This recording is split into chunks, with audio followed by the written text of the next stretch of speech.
హైదరాబాద్ స్థానిక సంస్థల ఎమ్మెల్సీ ఎన్నికల్లో కాంగ్రెస్ బీఆర్ఎస్ ఎందుకు పోటీ చేయట్లేదని కేంద్ర మంత్రి కిషన్ రెడ్డి ప్రశ్నించారు. మజ్లిస్ను గెలిపించేందుకు కాంగ్రెస్ బీఆర్ఎస్ కుట్రలు చేస్తున్నాయని ఆరోపించారు.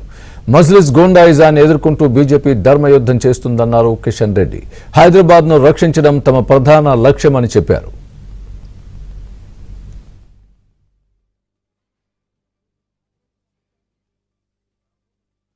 ఈరోజు కాంగ్రెస్ పార్టీ కానీ లేక బీఆర్ఎస్ పార్టీ కానీ ఎందుకు ఎమ్మెల్సీ ఎలక్షన్స్ లో పోటీ చేయడం లేదో తెలంగాణ ప్రజలకు దేశ ప్రజలకు చెప్పాల్సినటువంటి అవసరం ఉంది. మజ్లిస్ పార్టీ కుట్ర చేస్తా ఉంది.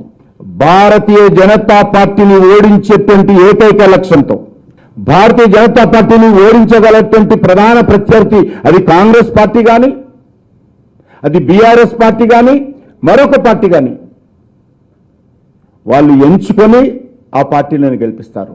బీఆర్ఎస్ పార్టీ కాంగ్రెస్ పార్టీ భుజాల మీద నడుస్తూ ఈ పార్టీల తల మీద కాళ్ళు పెడుతూ ఈ తెలంగాణలో జెండా ఎగరేయాలనేటువంటి ప్రధాన లక్ష్యం ఈ మజ్లిస్ పార్టీకి ఉన్నది. రాహుల్ గాంధీ కానీ కేసీఆర్ కానీ అసదుద్దీన్ ఓవైసీ కనుసైగల్లో పనిచేస్తా ఉన్నారు. పార్టీ గూండాయిజం నుంచి రౌడీయిజం నుంచి మతోన్మాదం నుంచి ఈ తెలంగాణను హైదరాబాద్ రక్షించడం కోసం భారతీయ జనతా పార్టీ చేస్తున్నటువంటి ధర్మయుద్ధం అనే సందర్భంగా మనం చేస్తున్నాను. మజ్లిస్ పార్టీ గెలవాలి, మజ్లిస్ పార్టీ మద్దతుతో వాళ్ళు గెలవాలి.